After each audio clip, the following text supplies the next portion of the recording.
Bersama istri kami sampaikan Shalom. Sementara dipersiapkan alat Alkitab kita semua, bisa tolong Andre disebutkan jumlah korban yang kita persembahkan melalui kolektor pada 2 kali kebaktian.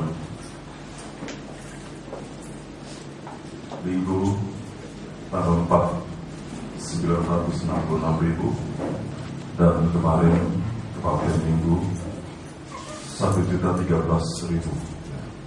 Jadi saudara, jika Tuhan izinkan beri kita umur panjang, kekuatan kesehatan, dan juga dengan kerendahan hati kita ingin berbuat bagi pekerjaannya, rumahnya, maka saya akan melihat posisi dari kas kita, sehingga 3 dalam 1 bulan, 3 minggu berarti 9 kali kebaktian, 1 minggu 3 kali kebaktian. Jadi 3 minggu berarti 9 kali kebaktian. Seluruh korban kolektor dalam bentuk kolektor itu semuanya dikhususkan untuk, katakanlah, awalnya adalah jika Tuhan izinkan kita mulai dengan kerinduan untuk membeli pertapakan tanah. Ya, tanah dulu, nanti kalau sudah ada, saya rasa jika Tuhan berkenan selanjutnya Tuhan akan mengerjakannya. Ya, jadi tanah dulu kita dapatkan minimal ukuran 10x20 minimal. Kita akan bangun bertingkat, mengingat lahan parkir itu agak sulit. Ya, seperti sidang jemaat juga yang membawa kendaraan mobil, kalau Tuhan jika masih bisa tertampung di dalam pekarangan kita gereja. Ya. Jadi minimal jika Tuhan jika ukuran 10x20 meter. Ya. Jadi kalau seandainya Tuhan berkembang seandainya per meter 300.000, berarti kalau 200 meter hanya 140 juta hanya ya. Jadi kita punya kas sekian puluh juta, saya belum perintahkan dialihkan.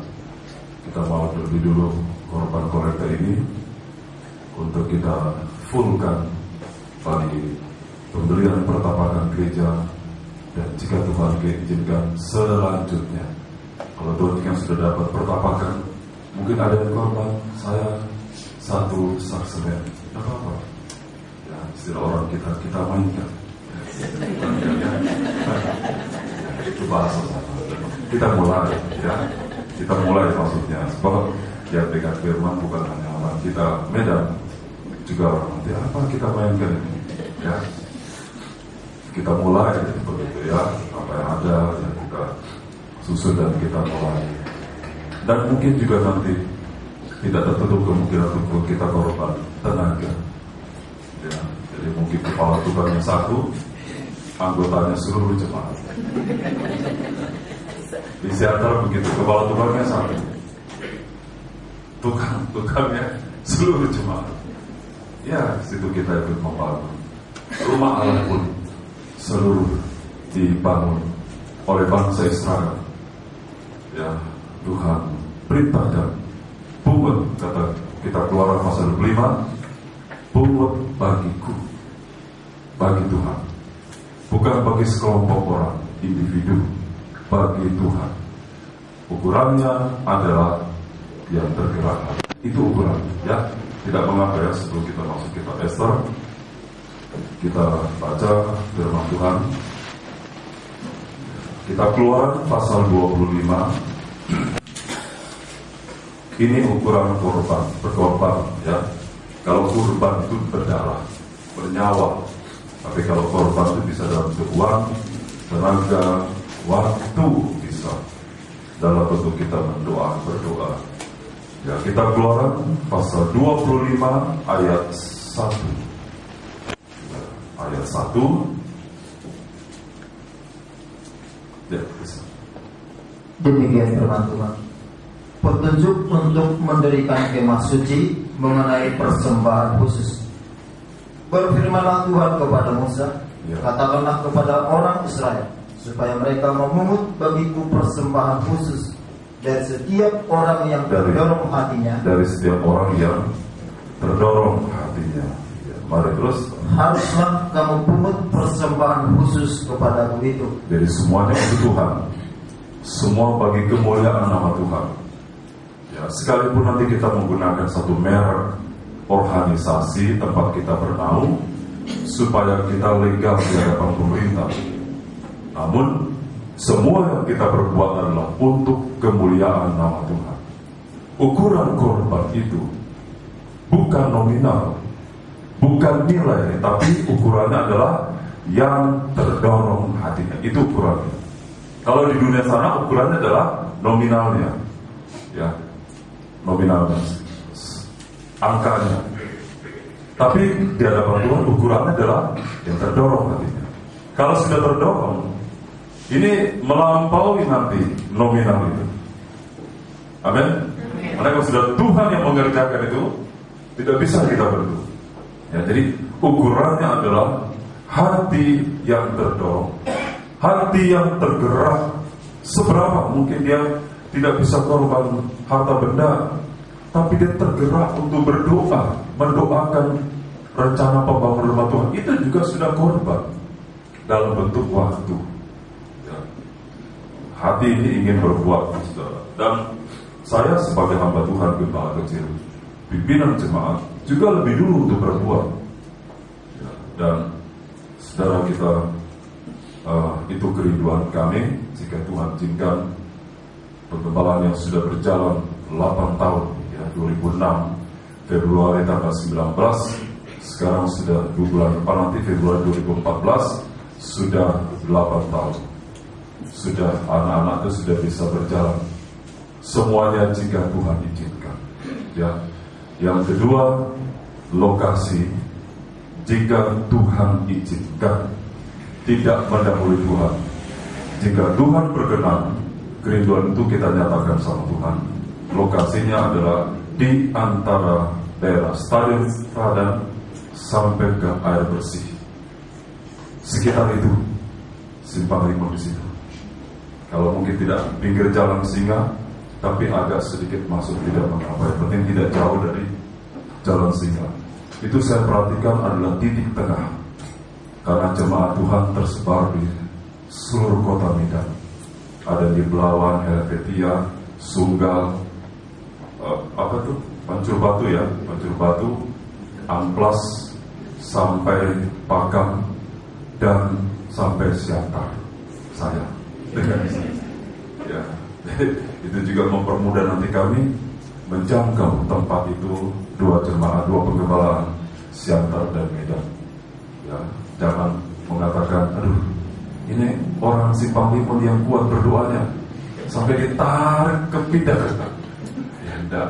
Kita ambil titik tengahnya. Itu pun jika Tuhan berkenan. Ya, begitulah kerinduan kita untuk kami mudah menjangkau dengan cepat antara Siantar dan Medan. Ya, semua di atas segala-galanya kita serahkan kepada Tuhan, karena Tuhanlah yang memiliki kehendak ini. Tuhan yang memiliki pekerjaan ini. Biar kita lancar. Kalau kita tidak libatkan Tuhan, nanti semuanya berantakan. Ya, nanti dirancang-rancang dengan baik, Tuhan sudah datang besok. Mau apa kita? Ya, tapi kerinduan itu adalah untuk kita mendapat satu pertapakan tanah. Ya, dan kalau kita bangun rumah Tuhan, satu tadi korban-korban itu untuk kemuliaan nama Tuhan, dan yang kedua, ini yang paling penting, di atas segala-gala kerinduannya, kalau Tuhan izinkan pun kita membangun rumahnya, baiknya ini kita baca ayat 8. Kita baca bersama ya, ayat 8. Kita Keluaran pasal 25 ayat 8. Dan mereka harus membuat tempat kudus bagiku. Amin.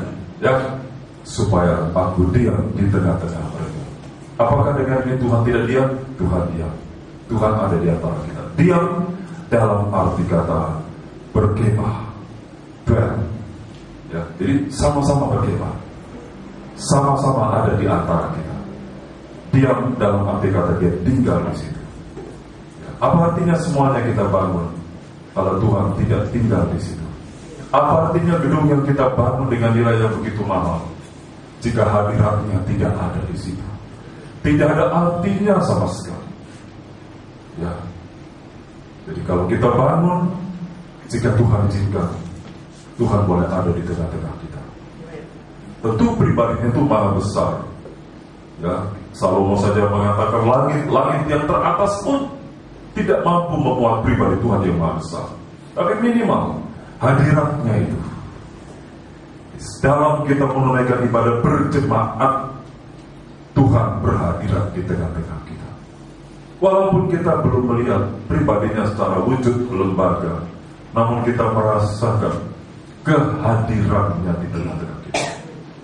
Hadirat Tuhan yang ada di tengah-tengah itu akan membuat yang lemah menjadi kuat kembali.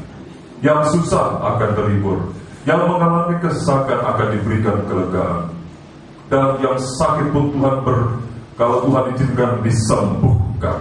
Yang mengalami jalan buntu, Tuhan bisa bukakan jalan. Dan hadirat Tuhan ini membuat kita nanti tahu membedakan bahwa kita ini debu tanah, sementara Tuhan itu maha besar. Sehingga kita senantiasa merendahkan hati di dalam baiknya itu. Ya, itu saja yang kita rindukan. Saya sebagai kepala kecil, jika Tuhan izinkan, bukan itu bertanding. Siapa lebih hebat? Kita lebih mewah, kita lebih luks, ya. Tidak. Tapi kalau Tuhan berkemurahan, biarlah Tuhan berhadirat di dalam rumahnya di saat ibadah diselenggarakan. Tanpa hadirat Tuhan, maka gereja itu sama dengan gedung-gedung kata-kata duniawi, partai atau gedung apa saja. Tidak ada suasana Tuhan di situ. Yang ada adalah persaingan, persekutan dan sebagainya. Itu saja saudaraku, saya kasih ayat dan ayat yang ke-9 kita baca bersama. Menurut segala apa yang kutunjukkan kepadamu sebagai contoh kemah suci dan sebagai contoh segala peralatannya, demikianlah harus kamu membuat. Jadi kalau Tuhan izinkan kita membangun satu bentuk, ya, maka bentuk itu harus benar-benar rumah Allah. Ya, jangan bentuknya itu orang pikir itu adalah ruang diskotik. Tidak boleh. Terang, bersih. Amin. Jadi terang itu bersih rumah Allah itu, kekarangannya. Nah, rumah Allah itu rumah yang kudus. Bukan sekarang gedung itu kita gunakan, nanti berapa waktu kemudian di sela-sela tidak ada ibadah kita sewakan untuk pesta adat istiadat, untuk pesta ya sunatan dan sebagainya. Ya, jadi duniawi sekali di dalam itu tidak. Itu menurut segala apa yang kutunjukkan, sebagaimana rumah Allah menurut tabernakel yang sejati surga, sana lantainya dari emas murni, dindingnya batu-batu permata, kemudian Allah itu ada di dalamnya, dan di dalam itu ada nada suci, suci, suci. Mereka sujud menyembah terus. Itu tabernakel yang sejati, sebagai satu patron, sebagai satu contoh pola. Jadi begitu di surga, begitu di bumi. Tentu bahan-bahan itu tidak bisa kita menyamai surga, tapi minimal di gedung yang kalau Tuhan izinkan kita bangun, maka di dalam gedung itu kita memperlakukan Tuhan Yesus seperti Tuhan diperlakukan di surga. Amin. Semuanya berlomba menyembah Tuhan. Kalau soal mewah itu tidak ada batas, ya. Toh semuanya tidak bisa kita bawa itu ke dalam kerajaan surga. Tapi begitulah, ya. Jadi jangan nanti dalam rumah Allah itu begitu luks, begitu mewah, tapi firman tidak ada lagi kekuatannya, ketajamannya tidak ada lagi, urapan Roh Kudus tidak ada. Mungkin pujian penyembahan begitu luar biasa mengangkat roh kita, tapi begitu firman seperti sekedar saja firman itu. Oh tidak, tak boleh begitu. Di surga sana itu anak domba Allah, firman yang menjadi manusia itu disembah siang malam. Firman itu diagung-agungkan dan dipuji, dibesarkan, karena firman yang mengadakan semuanya itu. Ya begitu saudara ya, saya kasih satu landasan dan satu ayat lagi dari firman Tuhan juga kitab Hagai pasal yang kedua. Masih kita baca bersama ya. Hagai, kitab Hagai pasal 2 ayat 9 ya. Oh tidak mengapa. Ayat 8, aku akan menggoncangkan segala bangsa, sehingga barang yang indah-indah kepunyaan segala bangsa datang mengalir. Maka aku akan memenuhi rumah ini dengan kemegahannya. Firman Tuhan Hagai 2 ya, Hagai pasal 2 ayat 9, kepunyaanku lah perak dan kepunyaanku lah emas. Demikianlah firman Tuhan Allah. Perhatikan ayat 10. Adapun rumah ini yang akan dibangun ya, kemegahannya yang kemudian akan melebihi kemegahan yang semula. Firman Tuhan semesta alam. Dan di tempat ini aku akan memberikan sejahtera. Demikianlah firman Tuhan semesta alam. Jadi jika Tuhan izinkan, bangunan yang kita rindukan lebih besar dari ruangan ini. Ya, amin. Jadi kalau 10 kali 20 minimal sudah tentu 1 meter karena untuk apa itu lebih atap ya, supaya kalau bisa jangan talam dalam, tapi talam luar. Kalau dalam itu bisa berangkas. Jadi kalau 10 saja maka 8 meter 2 kali lebar untuk menampung lebih banyak jiwa untuk dibawa masuk ke dalam kerajaan surga.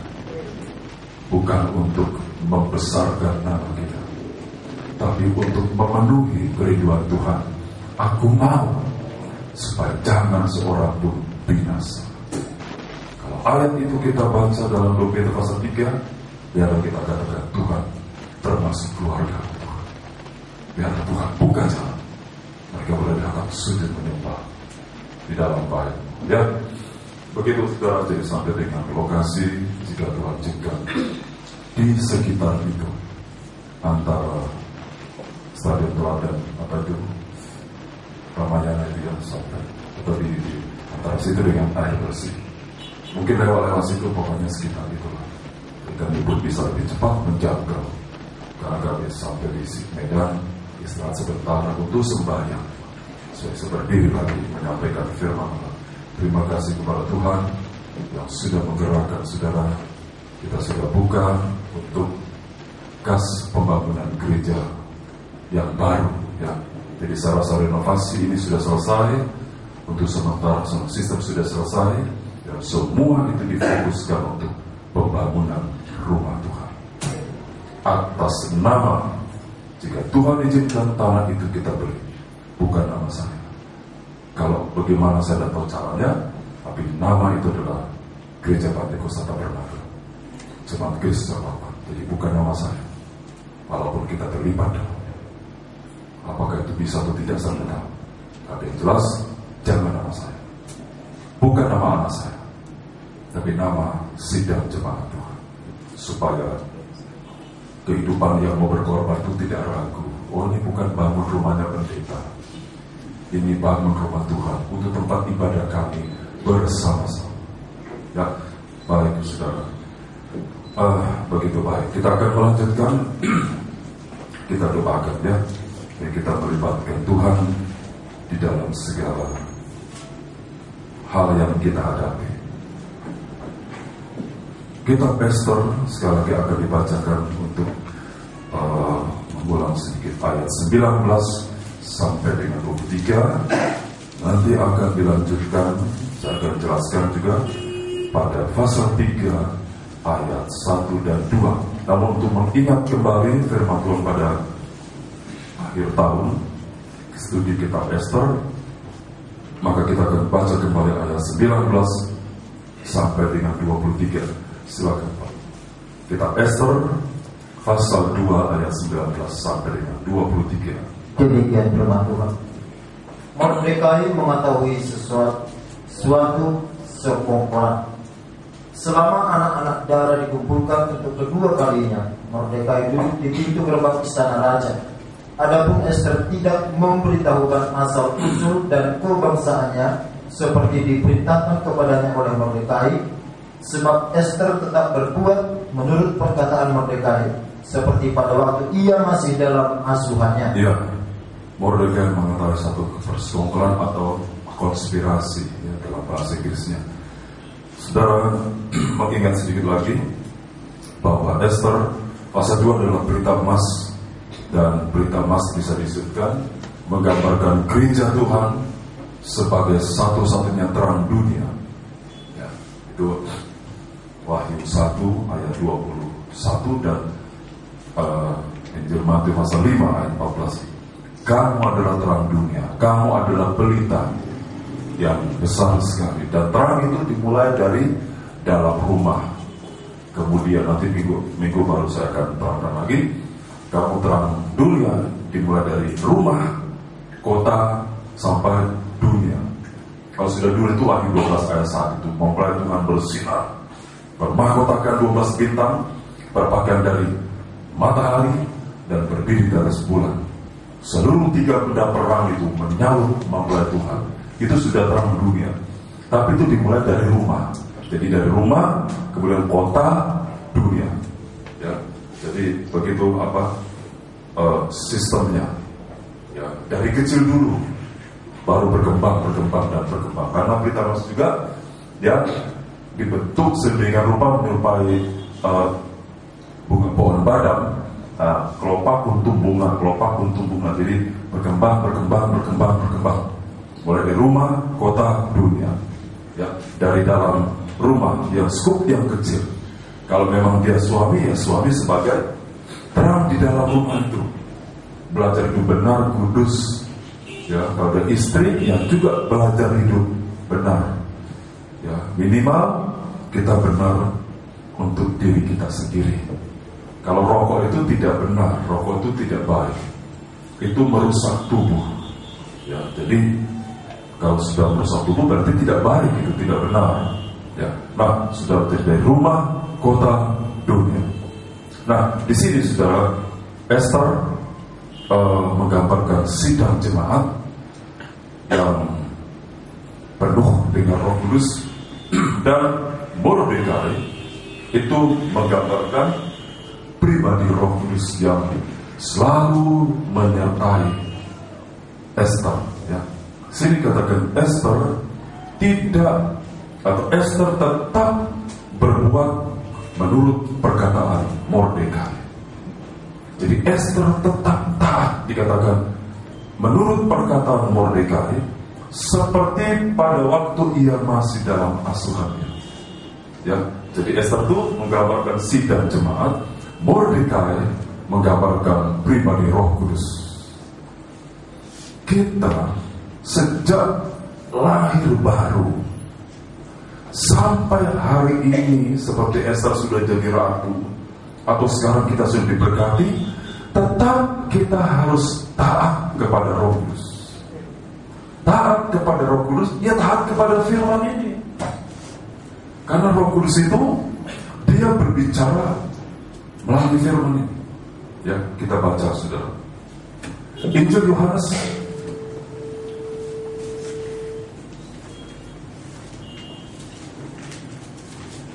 Yohanes pasal 16. Injil Yohanes pasal 16. Ini tentang Roh Kudus. Ayat 7.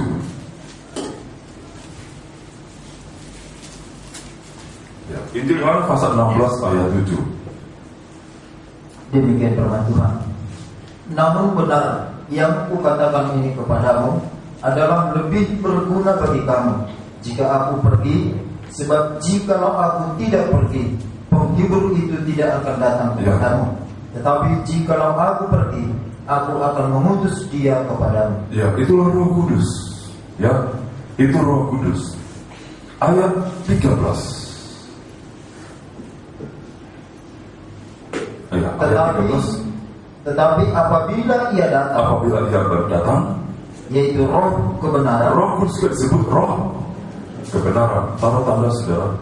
Injil Yohanes pasal 17 ayat 17. Injil Yohanes pasal 17 ayat 17. Kuduskanlah mereka dalam kebenaran. Firman-Mu adalah kebenaran. Alkitab ini disebut juga firman kebenaran. Roh Kudus juga disebut Roh kebenaran. Jadi firman dan Roh Kudus sinkron. Firman dan Roh Kudus itu bekerja sama.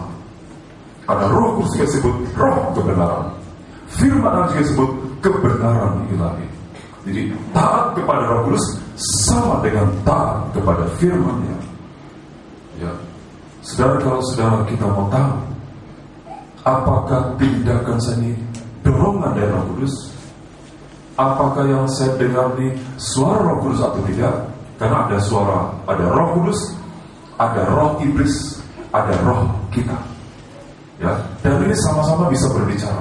Roh kita bisa berbicara, roh iblis juga bisa berbicara. Iblis itu roh Allah juga bisa berbicara. Supaya kita tidak salah bertindak, maka kita mutlak membaca Alkitab setiap hari, pagi dan petang, sesuai dengan jadwal itu. Mau tidak mau, senang atau tidak senang, harus. Apalagi hamba Tuhan, supaya nanti tindakan kita, pergerakan kita, itu semuanya paralel atau satu rel dengan Roh Kudus, sesuai dengan kehendak Roh Kudus. Karena apa, saudara? Di dalam Esther tadi, ya, baik, itu kita sudah baca. Baik, teruskan dulu ayat ini, kita belum, ya. Yohanes 16 ayat 13 tadi. Tetapi apabila ia datang, yaitu Roh kebenaran, mari terus, Pak. Sebab ia tidak akan berkata, itu ia akan memimpin kamu ke dalam seluruh kebenaran. Ya, Roh Kudus akan memimpin kita, menuntun kita kepada seluruh kebenaran ilahi. Itulah dari kitab Kejadian sampai Wahyu, tanpa ada satu pun yang diabaikan. Jangan kita baca, aku lagi susah. Mana ayatnya? Susah.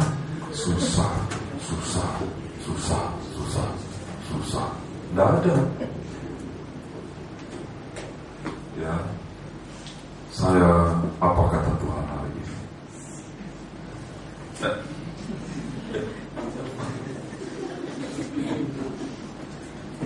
Siapa mencari aku akan menemui. Oh, puji Tuhan.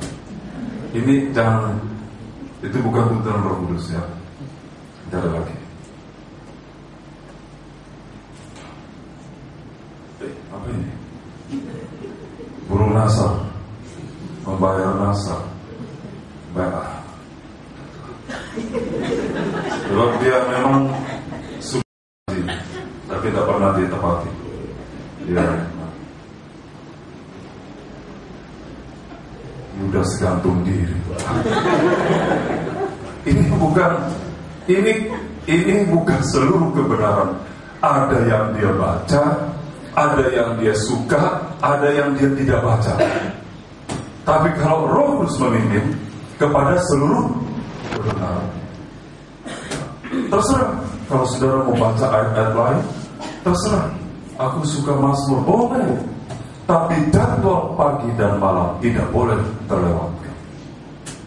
Ya, begitu, saudara. Jadi kalau Roh Kudus dia memimpin, dia akan pimpin kita dalam seluruh kebenaran, sehingga kita bisa mengenal kehendak Tuhan secara lengkap, tidak sepenggal-penggal, tidak sepotong-potong.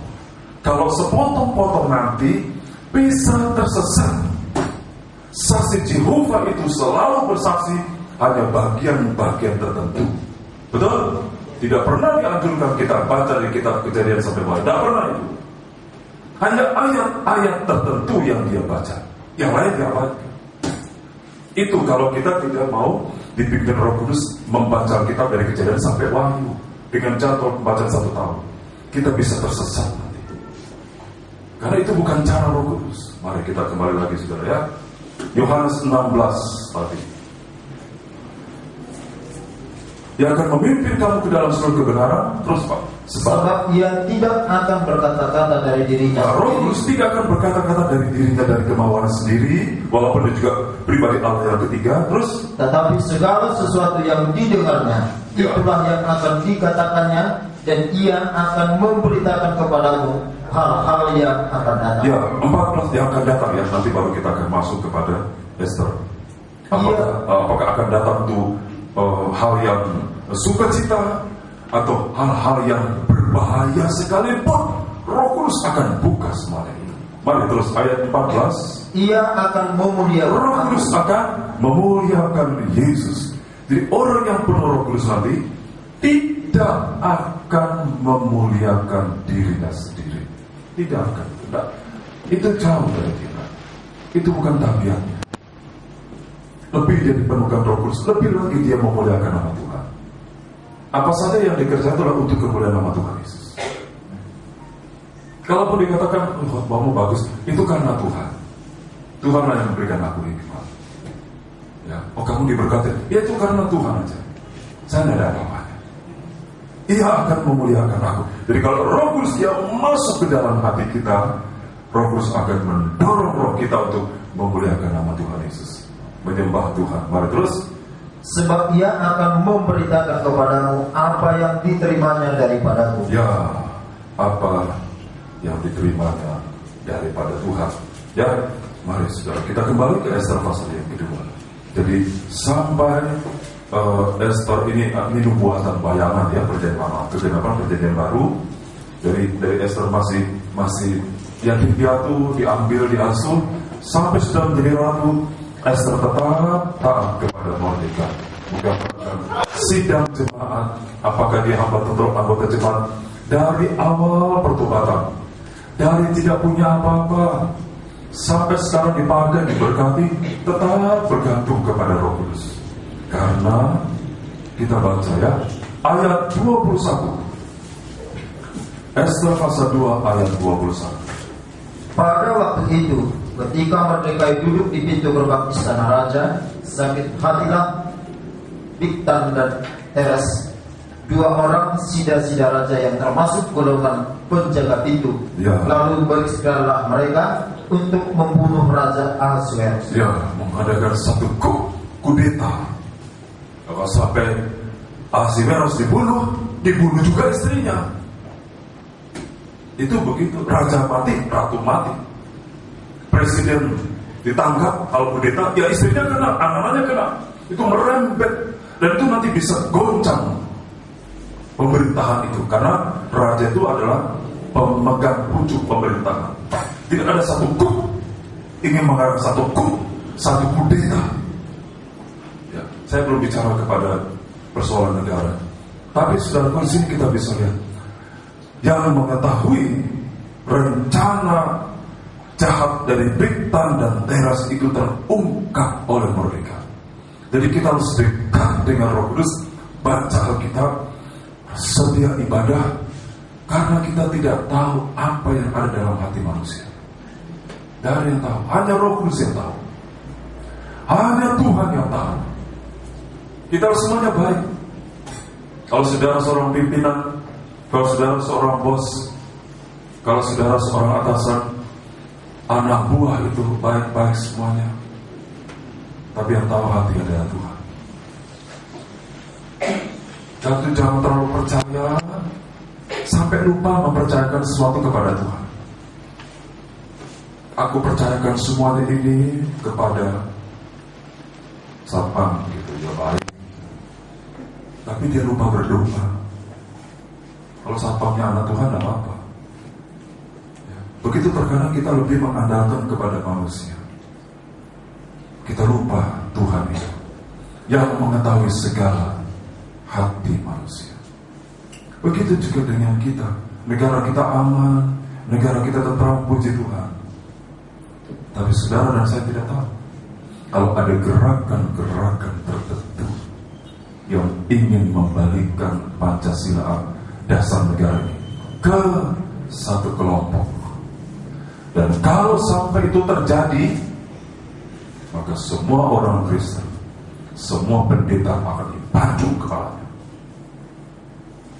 Ya, jangan. Jadi kita jangan puas dengan apa yang ada. Karena itu Tuhan mengatakan berdoa dan berjaga-jaga. Selalu kita waspada. Kalau ada aman, puji Tuhan. Karena Tuhan suruh kita perintahkan, kita doakan negara ini.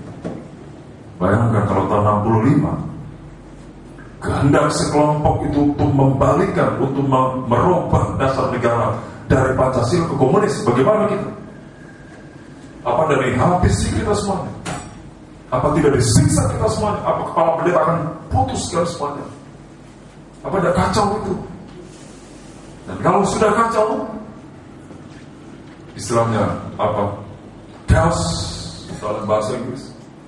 Maka harta itu sama sekali tidak ada artinya. Alkitab pernah mengatakan mayat manusia itu seperti pupuk di ladang, dilemparkan begitu saja sampai lapuk. Tidak ada kesempatan untuk mengubur karena keadaan kacau sekali. Jadi dimanapun kita harus berdoa untuk bangsa negara ini. Siapapun juga kita, orang Ambon, Batak, Jawa, Tionghoa, apa saja, Dayak, Kalimantan, Flores dan sebagainya. Minggu lalu sebelum tutup tahun saya sudah sampaikan ini. Baik buruknya Indonesia adalah juga negara kita. Kita harus doakan bangsa ini. Karena dari sini kita makan minum, kita mencari nafkah di Indonesia ini. Maka kita lebih dari bisa mendengar Injil keselamatan, kabar mempelai juga di Indonesia. Kita harus kasih. Firman Tuhan memerintahkan, doakan kota di mana engkau ada, supaya sejahtera kota itu sejahtera bagi kamu. Ayat itu sudah saya selalu pernah baca. Ya, kemudian kita baca saudara Amsal, kitab Amsal pasal 15. Kitab Amsal atau Proverbs pasal 15. Ya, kitab Amsal pasal 15.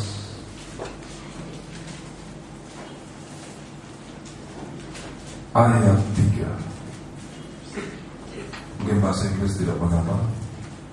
Demikian firman Tuhan. Nanti siapkan bahasa Inggrisnya. Mata Tuhan ada di segala tempat. Mata Tuhan ada di segala tempat, mengawasi orang jahat dan orang baik. Ya, coba tolong bahasa Inggrisnya. The eyes of the Lord are in every place, beholding the evil and the good. Ya, hanya Tuhan yang tahu itu. Amin. Kita harus dekat sama Tuhan, jangan dekat sama harta. Jangan dekat dengan pembesar. Banyak hamba Tuhan begitu, banyak hamba pendeta begitu. Dia lebih dekat sama penguasa. Dia tidak dekat sama Tuhan, dia tidak dekat sama Roh Kudus. Karena yang tahu apa akan terjadi, Roh Kudus akan mengatakan yang akan datang itu. Hanya Tuhan yang tahu apa yang terjadi esok. Dan kalaupun terjadi suatu hal yang tidak atau yang bisa mengancam kita, hanya Tuhan juga yang bisa menggagalkan itu. Hanya Tuhan yang bisa melindungi kita. Hanya Tuhan yang bisa menolong kita. Ya, itu sudah. Kemudian kita Wahyu. Kitab Wahyu atau Revelation. Wahyu. Ya, kitab Wahyu.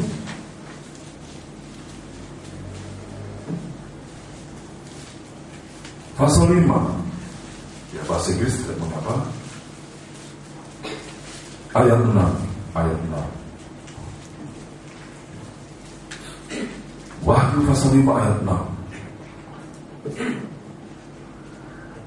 Maka aku melihat di tengah-tengah tahta dan tempat makhluk itu, keempat. Ya, dan keempat makhluk itu, ya, Dan di tengah-tengah dua-dua itu berdiri seekor anak domba seperti telah disembelih. Ya, itulah pribadi Kristus ya. Yesus yang sudah mengerjakan pendamaian. Ya, mari terus. Bertanduk 7 dan bermata 7. Itulah ketujuh roh Allah yang diutus ke seluruh bumi. Baik, bahasa Inggris. Ya. Bagian I beheld. And I beheld, and lo, in the midst of the throne and of the four beasts, and in the midst of the elders, stood a lamb as it had been slain. Yang telah disembelih, ya, bukan akan, tapi was atau had been slain. Itulah Kristus. Ini kejadian Wahyu 5 ini kejadian sudah Tuhan Yesus mati, bangkit, naik ke surga. Dengan 5 luka sudah sembuh, tapi tetap ada sebagai bukti bahwa Yesus pernah turun ke bumi mengerjakan pendamaian. Ya, mari terus. Having 7 horns and 7 eyes, which are the 7 spirits of God, sent forth into all the earth. Ya, 7 angka sempurna. Jadi, Roh Kudus dalam pekerjaan sempurna yang bisa melihat semuanya. Tidak ada satu yang bisa menghalangi jangkauan mata Tuhan atas semua hati manusia. Mordekai tahu ada satu konspirasi dari Bigtan dan kawannya untuk membunuh Ahasiweros. Maka Mordekai beritahu kepada Esta. Jadi hanya Tuhan yang tahu. Karena itu kita harus belajar sembahyang, belajar membaca Alkitab, beribadah. Sebab Tuhan yang tahu apa yang akan terjadi. Mari kita kembali ke kitab Esta pasal yang kedua. Ya. Ayat 22. Tetapi perkara itu dapat diketahui oleh Mordekai. Ya. Lalu diberitahukannya lah kepada Ester sang ratu, dan Ester mempersembahkannya kepada raja atas nama Mordekai. Ya, saudara, saya mendengar, tapi belum tahu pasti. Ada memang gerakan-gerakan itu untuk mengubah dasar negara kita dari Pancasila ke salah satu tertentu. Tapi gak usah takut, ya, karena kita ini bagian domba di tengah-tengah serigala. Kita juga kawan kita kecil minoritas. Karena itu kita harus bersandar kuat kepada Roh Kudus, berdoa sampai kepada Roh Kudus. Hanya Dia yang tahu, hanya Dia yang mampu. Mari terus, Pak. Perkara itu diperiksa dan ternyata benar. Ya. Maka kedua orang itu disulapkan Ya, pada tiang, atau digantung pada tiang. Mari terus. dan peristiwa itu dituliskan di dalam kitab sejarah di hadapan Ya. raja. Jadi Ester sebagai seorang istri, dia seorang istri dan juga seorang ratu. Kalau Ester menggambarkan sidang jemaat, ya, juga naikkan doa syafaat kepada Tuhan Raja dari segala raja untuk ketentraman bangsa, negara, dan kota di mana kita tinggal. Tapi Ester juga adalah seorang istri. Pernah seorang istri berdoa untuk keselamatan jiwa suaminya? Pernahkah seorang istri berdoa untuk kesejahteraan suaminya? Aduh, mohon maaf kalau itu. Ya, terlalu dalam sakitnya. Ya, suamiku begini. Suamiku begitu, begini, begana semuanya. Tapi dia tidak pernah mengatakan, aku istri pun begini, dan begini. Tidak pernah. Ya. Ester ini Ahasiweros, kalau secara jasmani bukan orang Israel, betul? Orang Persia. Orang yang belum mengenal Tuhan yang disembah oleh Ester. Suamiku masih di dalam gelap. Suamiku masih penuh dengan berhala. Suamiku masih di dalam dosa. Ya, tapi itu suaminya. Itu suami yang sah. Pernah berdoa itu. Kalau saudara para istri berdoa untuk keselamatan suami,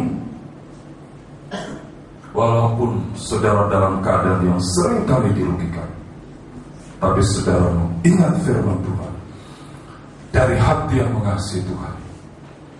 Sebab suamiku itu belum tahu kebenaran. Kalau saudara berdoa untuk keselamatan suamimu, maka apa yang saudara lakukan dicatat dalam kitab kehidupan di hadapan Raja di atas segala raja. Amin. Di hadapan Tuhan. Tidak ada perbuatan baik yang sesuai dengan firman Allah lenyap begitu saja, tidak. Mungkin engkau tidak pernah mengatakan, aku berdoa, aku berlutut buat suamiku sampai mencucurkan air mata supaya suamiku bertobat. Tapi selalu suamiku menganggap aku kecil, maka aku tidak berdoa lagi. Lebih lagi nanti, lebih ganas lagi. Itu sama dengan iblis. Tidak ada yang menghalangi lagi untuk dia memporak-porandakan nikah itu. Ya. Kalau kau sudah lebih dulu mendengar firman Allah, engkau sekarang lakukan itu kembali. Engkau berlutut, engkau berdoa, ya, sampai mungkin mencucurkan air mata. Ingat, Tuhan Yesus juga pernah mengatakan kepada kita, Bapa, ampuni Michael, ampuni ini, karena dia belum tahu apa yang dia perbuat. Tuhan mati tersalib. Tuhan Yesus, ampuni suamiku, ampuni ayahku, ampuni orang tuaku, ibuku, karena mereka belum mengerti kebenaran firman Allah. Ampuni anak-anakku Tuhan, karena mereka tidak tahu apa yang mereka perbuat. Alkitab mengatakan, dan peristiwa itu ditulis di dalam kitab sejarah di hadapan raja. Kalau manusia saja tahu mengingat yang baik, lebih lagi Tuhan Yesus. Jangan kita bosan. Ya, itu berita emas jadi terang di dalam rumah. Saya gembala kecil, bukan hanya disenangi oleh jemaat, ada juga yang membenci saya, ada juga yang tidak senang kepada saya, walaupun kita tidak pernah merugikan dia. Tapi selama mereka di sini dan katakan ada masalah ini dan itu, kita doakan mereka sampai mencucurkan air mata. Bahkan bukan hanya memperhatikan hal rohani, sampai yang jasmani pun kami perbuat. Tapi kalau itu dibalas dengan hal yang tidak baik, dengan satu fitnah, tidak mengapa. Apa yang manusia perbuat semua dicatat di sana. Yang baik dicatat yang baik, yang jahat dicatat yang jahat. Karena nanti Tuhan akan bertindak dengan adil. Kita Wahyu pasal 20. Wahyu pasal 20. Ya, jadi saudara para istri yang punya suami belum dalam Tuhan, saudara dibangkitkan kembali. Ya, ada yang amin. Ya, harus Tuhan. Iya, ya, aku sampai sudah lupa sama suami. Nah, ini bahaya. Kalau sudah mulai lupa suami, berarti ada yang dia ingat yang lain. Jangan lupa. Nah, itu firman Tuhan, ya. Yang baik itu dicatat oleh Tuhan. Amin. Nah, kan, Pemasmur mengatakan, air mataku tidak jatuh meresap ke tanah, tampung dalam firman. Ya, itu dulu, ya. Sekarang tidak ada yang tanah, ya. Jadi air matanya tidak meresapnya ke tisu. Baik, Wahyu pasal 20 ayat 11. Kita Wahyu pasal 20 ayat 11 sampai hukuman yang terakhir. Lalu aku melihat suatu tahta putih yang besar dan Dia yang duduk di atasnya. Dari hadapannya lenyaplah bumi dan langit, dan tidak ditemukan lagi tempatnya. Dan aku melihat orang-orang mati, besar dan kecil, berdiri di depan tahta itu. Lalu dibuka semua kitab, dan dibuka juga sebuah kitab lain, yaitu kitab kehidupan. Dan orang-orang mati dihakimi menurut perbuatan mereka, berdasarkan apa yang ada tertulis di dalam kitab-kitab itu. Tuhan itu adil. Kalau bertindak itu tidak kata orang, dia catat itu semua. Semua tercatat. Ya, kalau kita berbuat baik dibalas dengan tidak baik, yang dia lakukan tidak baik itu dicatat di sana. Yang kita lakukan yang baik pun karena firman juga dicatat. Yang najis terus najis, tapi yang suci biar terus yang suci. Nah, aku datang nanti membawa upah. Tuhan menunjukkan keadilannya itu. Ya, jadi kita kalau kita berbuat baik kemudian diajukan, tidak mengapa. Kita sudah berbuat karena firman Allah yang memerintahkan itu. Jangan merasa, kalau perasaan itu tidak kuat, lagi senang kita berdoa. Kalau sudah dilukai, kita tidak doakan lagi suami itu, atau anak-anak, atau istri, atau orang tua.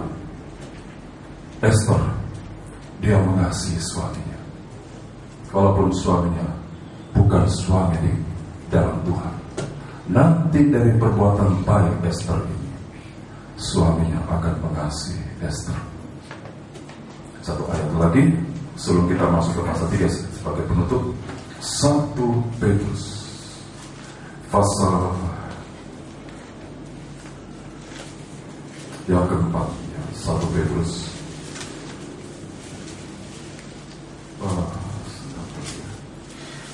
ya, 1 Petrus pasal 3, maafkan.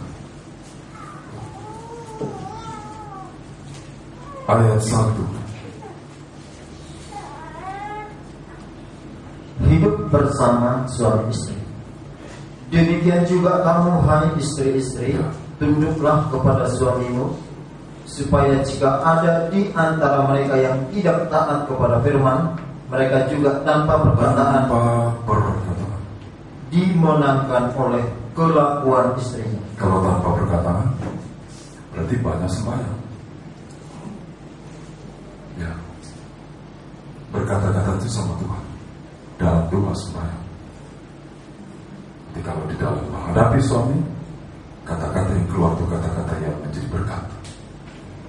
Ya, kita bisa berbuat itu seorang istri karena memang dia menyerahkan hidupnya kepada Tuhan. Ini tulung yang kedua. Terbuat dari bulu kambing, dicabut bulu-bulu kambing itu untuk kemudian menjadi tulung tabernakel yang kedua. Untuk itu seperti ada satu penyerahan. Kok dicabut semuanya, dicabut haknya, dicabut kepentinganku, gengsiku, diriku.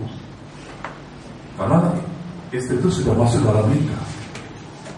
Karena itu seringkali saya dengan istri menasihatkan, kalau sebelum menikah pembicaraan itu ya baik-baik aja. Ya, jangan, mah dia mau menikah sama saya. Ini si wanita ini, katanya dia mau ikut Tuhan. Ya, aku udah bisa lagi dipisahkan dari dia. Hatiku sudah sama dia. Sama dia apa? Ada lagi. Suami bilang, calon suami bilang gini.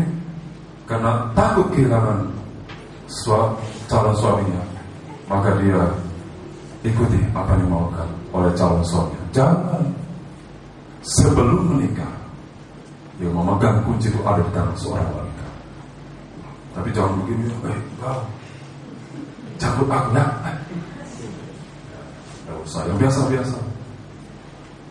Jaga kekudusan itu,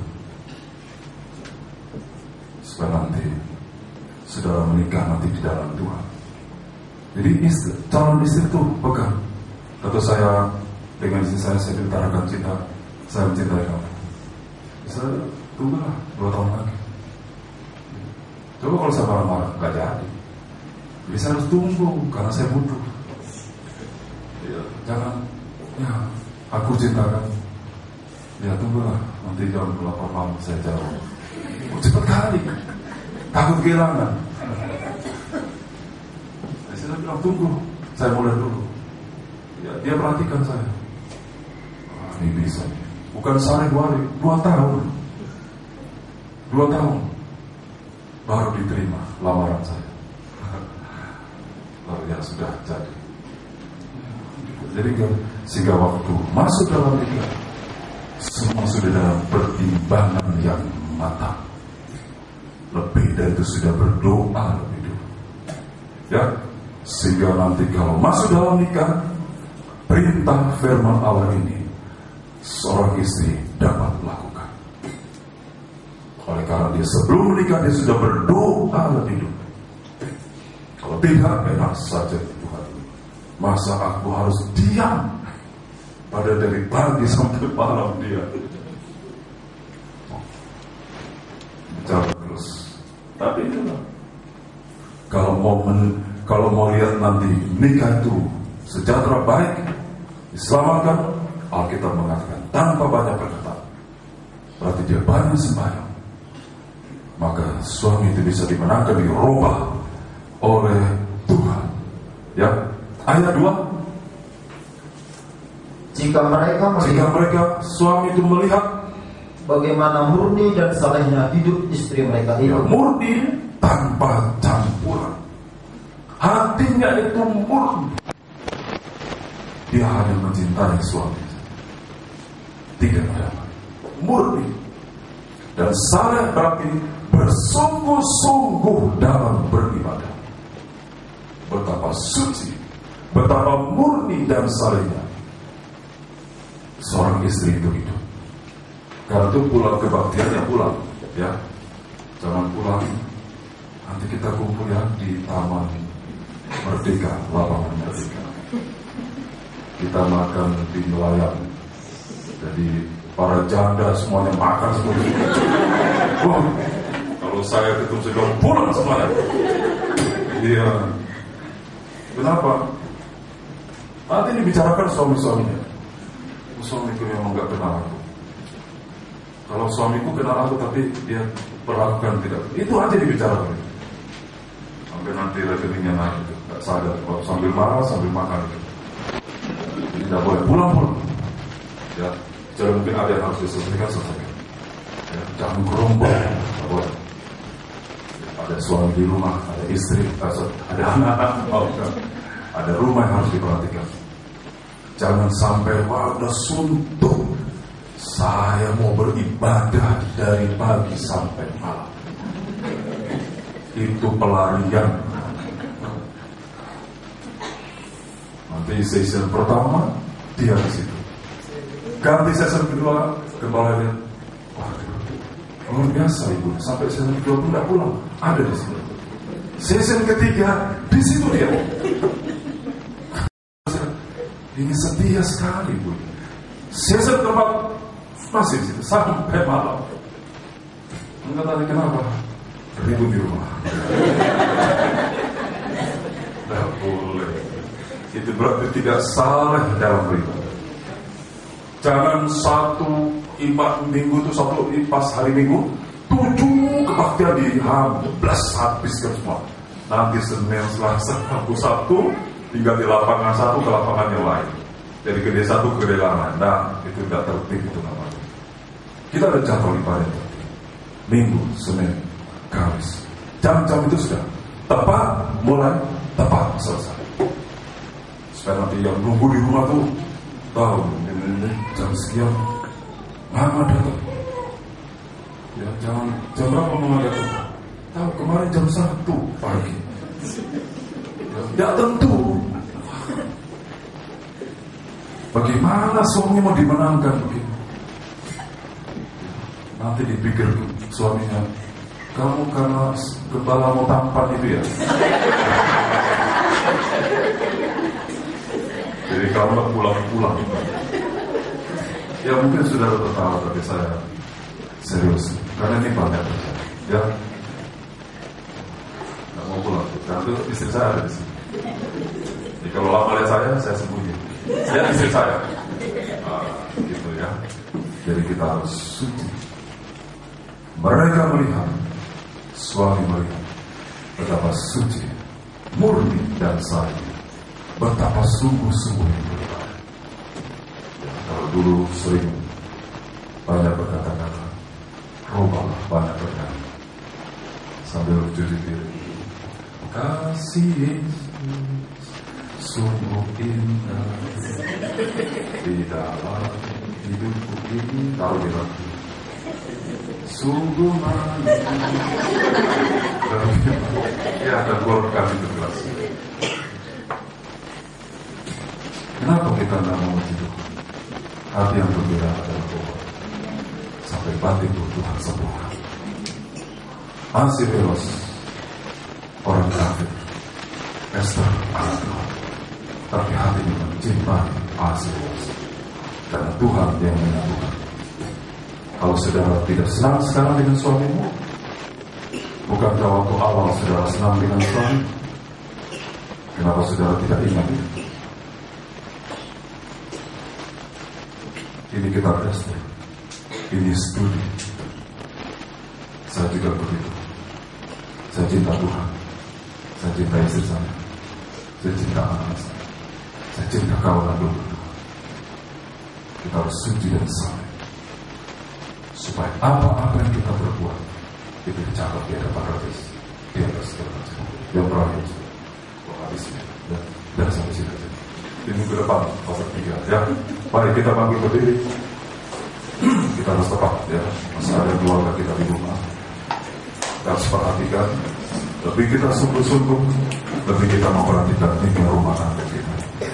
Haleluya Tuhan. Kita bangkit berdiri. Kita akan terima perjamuan kudus. Haleluya Tuhan. 3 4 dengan slow. Kita bangkit berdiri. Kita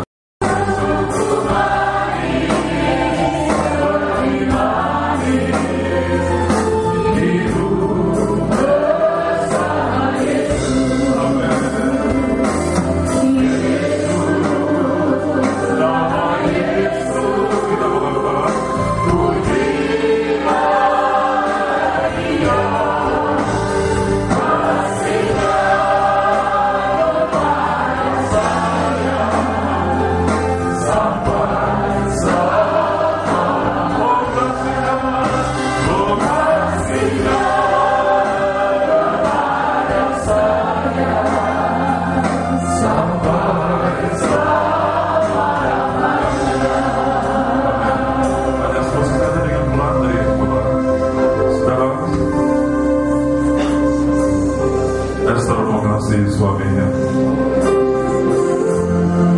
dia berdoa buat suaminya. Saudara para istri, ambil firman Tuhan menjadi teladan. Dari awal musik. Haleluya. Pernah berdoa untuk kesejahteraan keselamatan suami.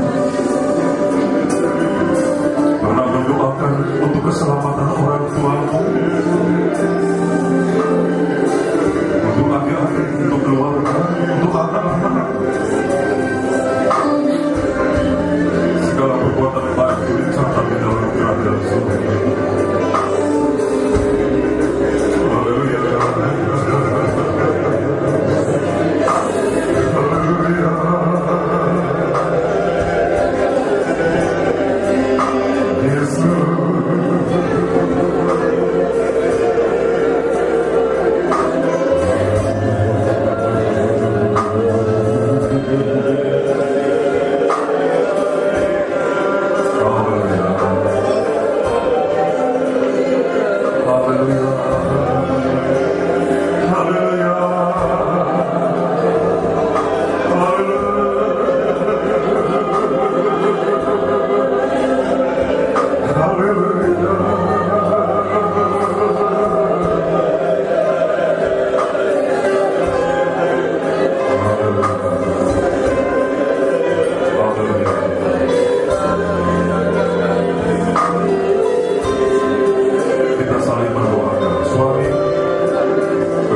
layakkan kami yang menerimanya.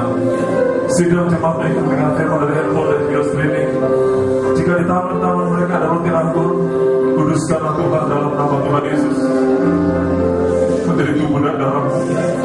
Taruhkan berkat-Mu di atas tubuh dan darah Tuhan. Kekuatan bagi yang lemah, kesembuhan ilahi bagi yang sakit, penghiburan bagi yang susah, kelegaan bagi yang mengalami kesesakan, pembukaan jalan bagi yang mengalami jalan buntu, kebangkitan bagi yang hampir mati rohani putus asa, diberi pengharapan. Dalam nama Tuhan Yesus, Tuhan memberkati tubuh dan darah-Mu. Haleluya, amin. Nanti Bapak ada yang membagikan, nanti juga termasuk Bapak kami juga. Kasih Yesus, kasih Yesus, sungguh indah.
Dipecah-pecahkan, pecahan kita lempar sampai kita tangkap.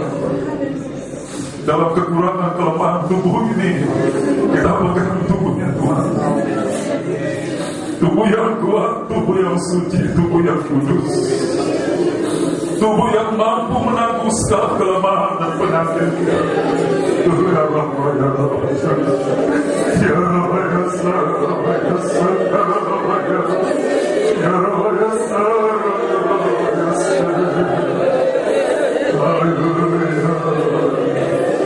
tubuh yang sudah dipecahkan di Golgota untuk menyelamatkan kita dari orang tua sampai anak-anak kita.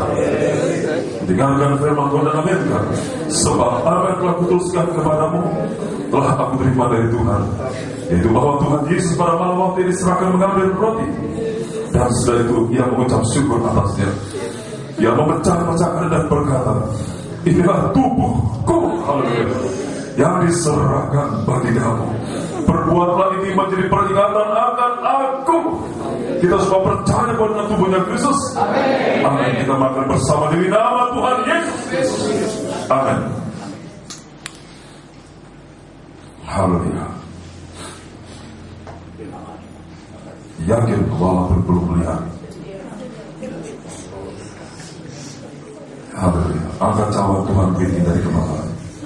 Darahnya yang menguduskan, menyucikan, menyelamatkan kita. Ingat, Tuhan juga ingin suami-suami selamatkan.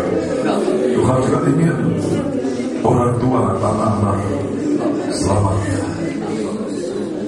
Dengarkan firman Tuhan dalam ayat. Demikian juga yang mengambil cawan sudah makan lalu berkata, cawan ini adalah perjanjian baru yang dimeteraikan oleh darahku, haleluya, yang ditumpahkan untuk pengampunan dosa. Perbuatlah setiap kali kamu meminumnya menjadi peringatan akan aku. Sebab seberapa banyak kali kamu makan roti ini dan minum cawan ini, kamu kita sekalian memberitakan kematian Tuhan sampai Ia datang kembali. Kita semua percaya bahwa itulah darahnya Kristus. Amin. Amin. Kita minum bersama di nama Tuhan Yesus Kristus. Amin. Musik dengan seluruh. Mari kita mengangkat tangan kita.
Demi nama Tuhan Yesus Kristus, junjungan dan sesembahan kami akan berkorban untuk bekerja membuat semua korban ini kami arahkan untuk pembangunan rumah-Mu.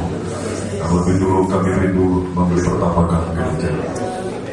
Itu semua kerinduan untuk kami naikkan kepada Bapa kami di surga, sumber keberadaan hidup kami selama kami masih di bumi ini. Tuhan memberkati kami sidang jemaat baik dalam ruang ibadah maupun berbicara dari ibadah dari video streaming maupun dari handphone. Tuhan memberkati kami. Dari sana kami mengembalikan dirimu dan juga ambil bagian dalam membangun rumah dengan ukurannya yang terdalam hatinya. Tuhan memberkati kami dalam nama Tuhan Yesus. Dan segala syukur menyembahkan kepada Allah Bapa surga. Kami bertindak, kami berkorban. Haleluya. Amin. Silakan duduk saudara. Psalm nomor 69. Ku sedia untuk mengabdi. Ku sedia untuk mengabdi dan berbakti.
otoritas hati yang Bapa. Kami memberikan itu untuk kemuliaan nama Tuhan. Bahwa hidup sekarang kami terima adalah hidup yang kami terima dari anak Allah yang telah menyerahkan nyawanya menjadi tebusan kami. Kami juga bersedia mengabdi, mentahbiskan hidup ini sampai akhir hayat kami, sampai Tuhan datang. Keluarga dan temukan hati kami untuk tidak sedetik pun kami melupakan kebaikan Tuhan. Tuhan semua berkati sidang jemaat sudah datang berbakti dengan berbagai macam perkumpulan tantangan rintangan. Bahkan ada yang baru pulih, belum 100% fit, namun sudah datang berbakti. Kami percaya dalam nama Tuhan Yesus, dalam firman-Mu, bahkan yang mati pun Tuhan bisa bangkitkan. Tuhan sembuhkan kami dengan sempurna. Untuk besok, lusa dan seterusnya kami berbakti mengisi hari-hari hidup ini dengan pribadi Tuhan, dengan Roh Kudus, dengan firman-Mu. Pulihkan juga kebutuhan saudara yang kemarin hamba sudah melihat bersama istri. Puji Tuhan, semua boleh berlalu, boleh berjalan dengan baik. Terima kasih Tuhan juga memberkati ladang terasa pekerjaan usaha istri, mata pencarian sidang jemaat-Mu. Berkati korban-korban telah kami persembahkan. Kami serahkan semuanya untuk rencana pembangunan rumah-Mu Tuhan, untuk pembelian pertapakan gereja. Jika Tuhan izinkan, Tuhan buka jalan. Tuhan yang berkuasa melipat gandakannya itu. Langit dan bumi adalah milik-Mu. Namun kalau Tuhan izinkan kami dipakai oleh Tuhan, menganggap kami adalah anggota tubuh-Mu, tanpa kami pun Tuhan sanggup bekerja. Namun jika Tuhan melibatkan kami, terima kasih Tuhan, Engkau menganggap kami anggota tubuh. Terima kasih Tuhan, berkat jika sidang jemaat sudah mendengar firman dari handphone dan dari video streaming. Bapak Evan John Sinaga bersama istri dengan video streaming, dari video streaming dari Ibu Saudari Titi Sirigar di Bali juga melalui video streaming, dan juga Tuhan berkati Bapak Agustinus Purba, Bapak Evan Agustinus Purba bersama keluarga, juga Bapak Kulton di Pakang, Bapak Purba Patrick Citon, Ibu Evita Artono, Ibu Eva Semandita, Ibu Fenty, Ibu Pak Erwin bersama istri, Ibu Mina, Rahel Daniel, Florida Rusi, dan Ibu Susari Agil, Ibu Ajin Natalia Amelia dan Albert, juga Evans Paul sudah menyalurkan firman-Mu. Terima kasih Tuhan, kalau kami pulang kuasa Tuhan menyertai kami, melindungi kami di jalan yang kami tempuh, jalan yang dekat dengan kendaraan pribadi. Maka hamba masuk istri sementara kembali ke Siantar untuk persiapan besok ibadah. Anak hamba ini masih di Medan. Tuhan juga memberkati dan melindungi untuk besok pulang dengan sepeda motor. Berkati ke Bapak Evans Erina Baban ikut mendengar firman dari handphone.